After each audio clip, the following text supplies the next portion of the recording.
Gini bisa, guys. F5 deh, F5.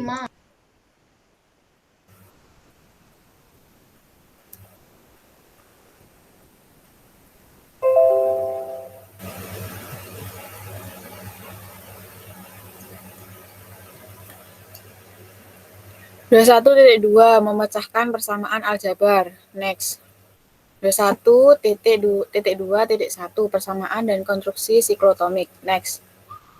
James Pierpont pada tahun 1895 membuktikan bahwa poligon beraturan dari NCC dapat dibangun menggunakan bagian berbentuk kerucut jika dan hanya jika n-1 tidak mengandung faktor prima selain 2 atau 3.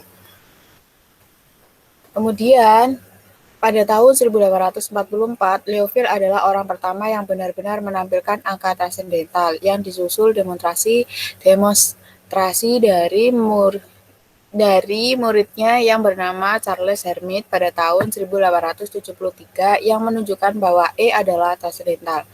Kemudian 9 tahun kemudian Ferdinand Lindemann menunjukkan bahwa Pi adalah transendental. Next. 21.2.2 Teori permutasi. Next. Pada tahun 1770, Joseph Louis Lagrange dalam studi persamaan polinomial mengamati bahwa sifat permutasi dari akar persamaan terkait dengan kemungkinan untuk selesaikan itu.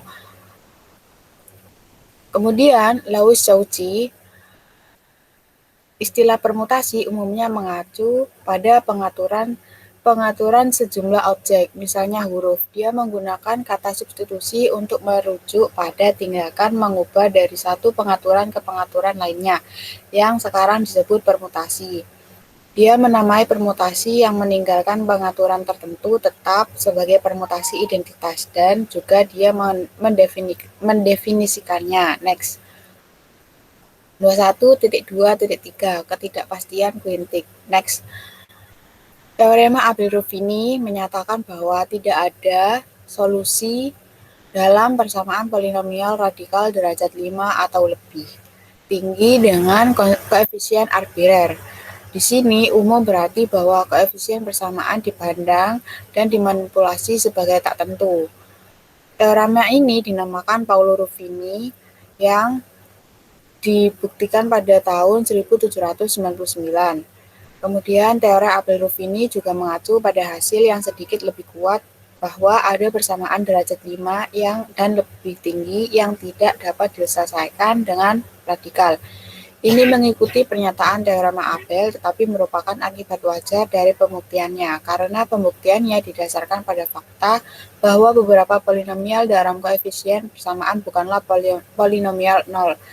Pernyataan yang ditingkatkan ini mengikuti langsung dari teori Galois, yaitu contoh kuintik yang tidak dapat dipecahkan.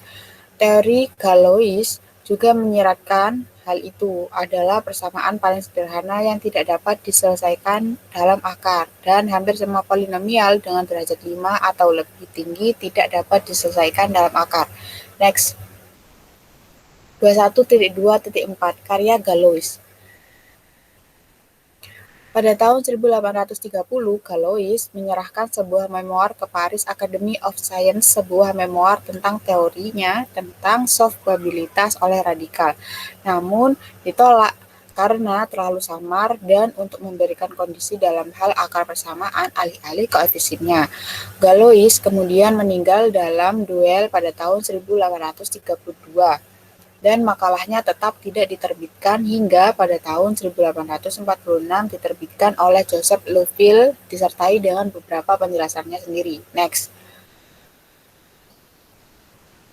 Galois kemudian memberikan dua hasil tambahan yang berlaku untuk menyelesaikan persamaan tak tereduksi dari derajat prima. Yang pertama, ia menunjukkan bahwa persamaan tersebut dapat diselesaikan dengan akar jika dan hanya jika setiap permutasi dalam gugus Galois mengubah akar XK menjadi akar XK dengan K sama dengan AK plus B mod P.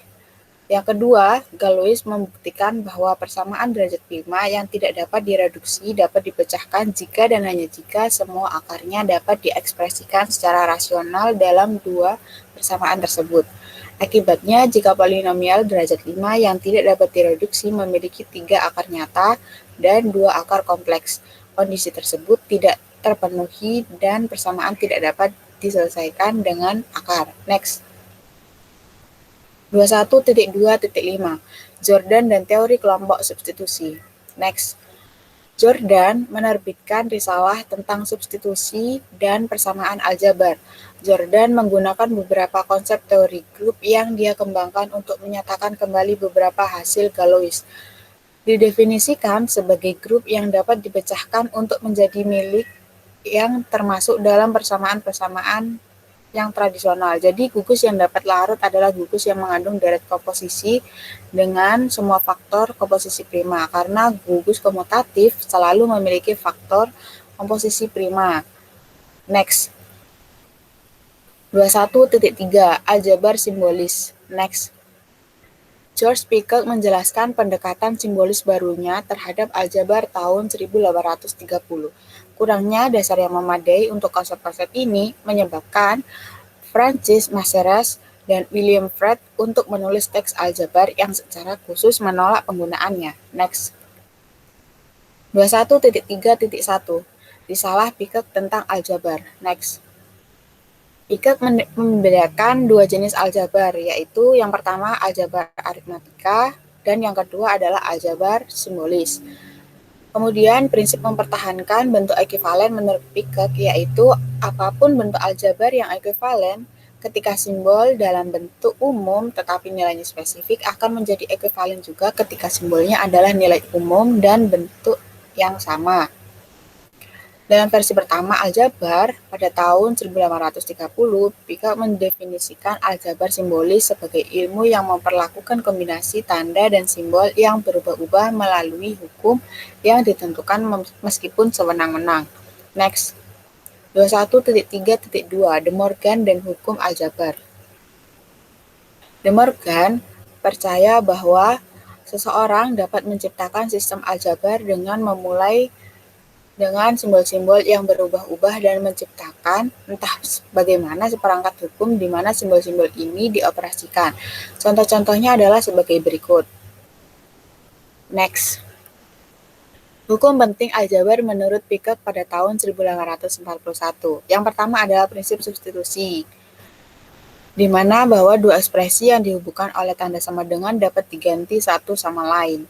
Yang kedua adalah prinsip inverse untuk penjumlahan dan perkalian bahwa plus dan min serta kali dan bagi adalah efek berlawanan.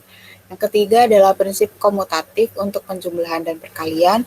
Yang keempat ada hukum distributif perkalian atas penjumlahan dan pengurangan. 5. Hukum eksponensial. AB AC sama dengan AB plus C ditambah dalam kurung AB kali C sama dengan ABC. Next. 21.3.3 Hamilton, bilangan kompleks dan kuarter. Hamilton mencatat kemudahan menulis angka 4, yakni Q sama dengan A plus BI plus CC plus DK dalam dua bagian. Yang pertama ada bagian nyata A, dan yang kedua ada bagian imajiner BI plus CC plus DK. Dia menamai bekas bagian skalar karena semua nilai yang dapat dicapai berada pada satu skala perkembangan bilangan dari negatif ke positif tak terhingga. Sedangkan di mana bagian lingkaran terdefektor, karena itu dapat secara geometri dapat dibangun dalam ruang 3 dimensi sebagai vektor garis lurus atau jari-jari. Next.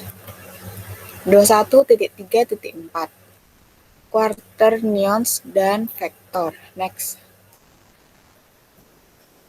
Tait menulis Elementary Thesis on Quaternions pada tahun 1867, di mana dia menganjurkan metode quaternion dalam fisika. Risalah Tait berisi padanan dari hampir semua hukum modern operasi titik dan perkalian silang vektor, meskipun tertulis dalam notasi angka 4. Maxwell secara umum mengungkapkan hasil fisiknya secara dua arah, baik dalam bentuk koordinat maupun angka 4. Namun, Josiah Willard Gibbs dan Oliver Hadfield Viside bahwa aljabar penuh quaternions adalah tidak perlu membahas konsep fisik. Hanya dua jenis perkalian vektor, yaitu perkalian titik dan perkalian silang. Next. 21.3.5 Boole dan logik. Next. Pada tahun 1847, George Boole menerbitkan sebuah buku kecil, yakni The Mathematical Analysis of Logic, dan 7 tahun kemudian mengembangkannya menjadi An Investigation of the Law of Thought.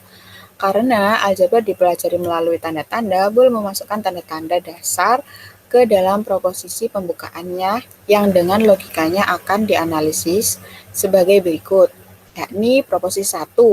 Semua operasi bahasa sebagai instrumen penalaran dapat dilakukan oleh sistem tanda yang terdiri dari elemen-elemen berikut, yaitu yang pertama simbol literal seperti X, Y, dan lain-lain, mempresentasikan hal-hal sebagai subjek konsepsi kita. Yang kedua ada tanda-tanda operasi sebagai plus, min, dan kali, bagi, yakni sebagai singkatan dari operasi pikiran di mana konsepsi hal-hal digabungkan atau diselesaikan sehingga membentuk konsepsi baru yang melibatkan elemen yang sama. Dan yang terakhir, nomor 3, tanda identitas sama dengan. Next. 21.4 Matriks dan sistem persamaan linear. Next. 21.4.1 Ide dasar matriks. Next.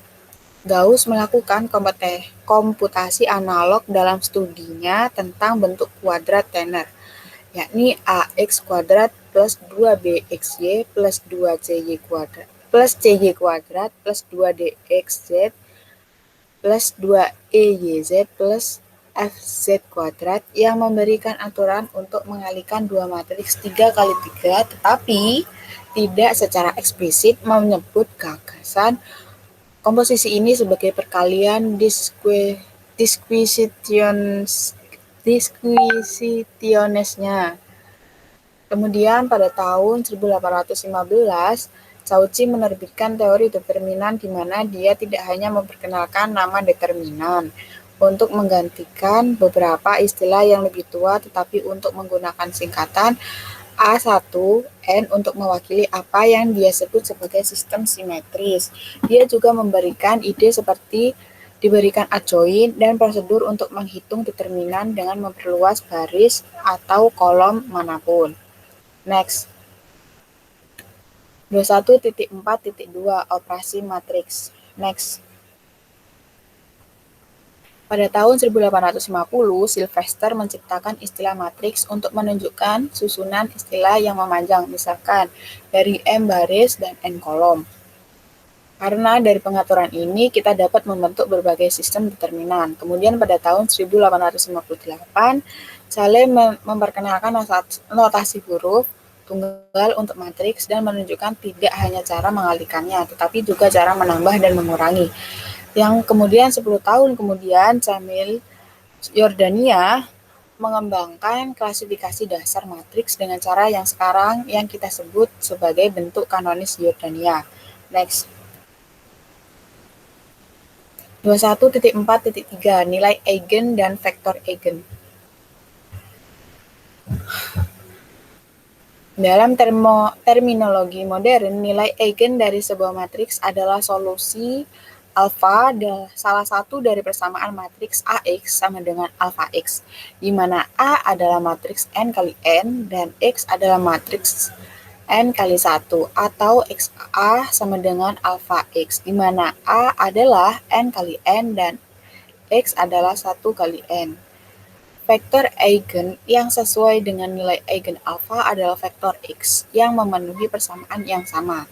Cauchy telah menunjukkan bahwa semua nilai eigen dari matriks simetris adalah nyata, dan setidaknya dalam kasus di mana semuanya adalah berbeda, bahwa matriks dapat didiagonalisasi dengan menggunakan substitusi ortogonal. Next. 21.4.4 Bentuk kanonis. Next. Bentuk kanonik yang sekarang kita kenal sebagai bentuk kanonik Jordan, di mana nilai alfa I dari diagonal utama matriks diganti dengan 1S diperkenalkan oleh Jordan pada tahun 1871. Tetapi Jordan tidak menggunakan notasi satu huruf cale untuk mewakili substitusi linier. Kemudian menggunakan polinomial karakteristik untuk A, Jordan mencatat bahwa jika semua akar det A min alfa I sama dengan 0 berbeda, maka D dapat dianggap diagonal dengan elemen diagonal menjadi nilai eigen. Sebaliknya, jika ada banyak akar, Jordan menunjukkan bahwa substitusi dapat ditentukan sehingga D yang dihasilkan berbentuk balok, di mana setiap balok DI adalah matriks bentuk dan alfa I sama dengan 0 mod P adalah akar dari polinomial karakteristik. Next. 21.4.5 Solusi sistem persamaan. Next. Tahun 1861, Henry mengembangkan dua konsep dasar. Apa yang ia sebut indeks tertentu dari sistem persamaan homogen AX sama dengan 0 dan gagasan satu set lengkap solusi independen dari sistem semacam itu. Kedua konsep tersebut hanya dibahas dalam kasus di mana N lebih besar dari M dan A memiliki determinan non-vanishing dari orde M, tetapi dia tidak mempertimbangkan kasus di mana bilangan itu lebih kecil dari jumlah sebenarnya dari persamaan atau ekuivalen, kasus di mana urutan maksimal dari determinan bukan 0 dari matriks A kurang dari M. Kemudian ada Lewis Carroll dalam bukunya yang menyatakan dan membuktikan teorema yang sangat umum yang menentukan sifat dari himpunan solusi dari sistem arbitrer. Di sini juga sudah tertera teorema Dodson. Next. 21.5 Kelompok dan bidang awal struktur. 21.5.1 Gauss dan bentuk kuadrat. Next. Gauss mendefinisikan persamaan dua bentuk, yakni bentuk F sama dengan AX kuadrat plus 2BXY plus CY kuadrat ekivalen dengan bentuk F sama dengan AX kuadrat plus 2BXY plus CY kuadrat. Jika terdapat substitusi linear X sama dengan alpha X plus beta Y, Y sama dengan gamma X plus delta Y dengan alpha kali delta min beta gamma sama dengan 1, yang mengubah F menjadi F perhitungan yang mudah menunjukkan bahwa dua bentuk ekivalen memiliki diskriminan B2 min AC yang sama. B kuadrat min AC yang sama. Next. 21.5.2 Kronecker dan struktur grup abelian. Next. Kronecker menyatakan dan membuktikan apa yang sekarang disebut teorema fundamental kelompok abelian. Menurutnya terdapat himpunan elemen hingga θ1, θ2 sampai θm sedemikian rupa sehingga setiap elemen θ dapat diekspresikan secara unik sebagai produk dari bentuk θ1, H1, θ2, H2 sampai θm, Hm, di mana untuk setiap I 0 lebih kecil sama dengan dari HI lebih kecil dari N theta I. Lebih lanjut, theta I dapat diatur sedemikian rupa sehingga setiap N theta habis dibagi oleh penerusnya dan hasil kali dari bilangan-bilangan ini adalah jumlah elemen yang tepat dalam sistem. Setelah mendemonstrasikan teorema abstrak, Kronecker menafsirkan unsur-unsur dengan berbagai cara, mencatat bahwa hasil analogi dalam setiap kasus telah dibuktikan sebelumnya oleh orang lain. Next. 21.5.3 Cayley dan definisi grup.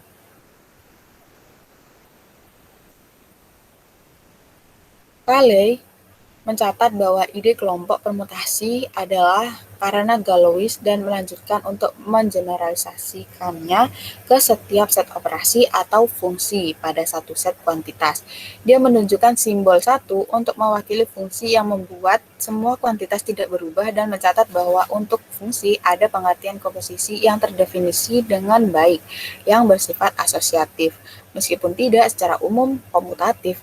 Tapi kemudian Cayley mengabstraksikan ide-ide dasar dari gagasan konkret operasi dan mendefinisikan sebuah kelompok menjadi sekumpulan simbol 1, alfa, beta, dan seterusnya. Dan sedemikian rupa sehingga produk dari salah satu dari keduanya, tidak peduli dalam urutan apa ya, atau produk dari salah satu dari mereka memiliki dirinya sendiri termasuk dalam himpunan. Oleh karena itu, jika seluruh kelompok dikalikan dengan salah satu simbol, baik di kanan atau di kiri, efeknya hanya mereproduksi kelompok. Next. 1.5.4 Aksiomatisasi konsep grup. Next. 1882 Walter von Dijk menerbitkan bukunya di mana dia merumuskan masalah dasar untuk mendefinisikan sekelompok operasi terpisah yang diterapkan pada objek tertentu, sementara seseorang mengabaikan bentuk khusus apapun representasi dari operasi individu, menganggap ini hanya seperti yang diberikan oleh properti penting untuk membentuk grup. Heinrich Weber tentang bentuk kuadrat adalah yang pertama memberikan deskripsi aksiomatik lengkap dari suatu kelompok terbatas tanpa referensi ke sifat unsur-unsur penyusunnya. Sistem G dari H, elemen apa saja, θ 1, θ 2 sampai θ H, disebut grup ordo H. Nah, itu akan terpenuhi jika syarat-syarat yang telah tertera di sini terpenuhi. Next. 21.5.5 Konsep bidang. Next. Kronecker. Ada yang pertama, ada Kronecker pada tahun 1850. Dia itu mencoba lebih spesifik dalam membangun bidang-bidang ini. Kronecker percaya bahwa aljabar dan analisis dapat diletakkan pada dasar yang lebih teliti dengan mendasarkan semua konsep pada konstruksi yang dimulai dengan bilangan bulat. Kemudian ada Dedekind pada tahun 1882. Bidang didefinisikan seperti dalam definisi sebelumnya, sebagai sistem fungsi tersebut ditutup di bawah 4 operasi dasar. Kemudian ada Heinrich Weber pada tahun 1893 menggabungkan versi bidang Dedekind yang menggabungkan versi bidang Dedekind dan Kronecker dengan sistem terbatas Galois ke dalam definisi abstrak bidang, di mana dia memberikan definisi abstrak dari sebuah grup. Kemudian dari tiga tokoh ini dapat disimpulkan bahwa bidang adalah himpunan dengan dua bentuk komposisi, penjumlahan dan perkalian, di mana di bawah yang pertama adalah kelompok komutatif dan di bawah yang kedua himpunan elemen bukan nol membentuk kelompok komutatif. Next. Thank you. Sekian presentasi dari kelompok kami. Kurang lebihnya kami mohon maaf. Wabillahi taufiq wal hidayah. Wassalamualaikum warahmatullahi wabarakatuh.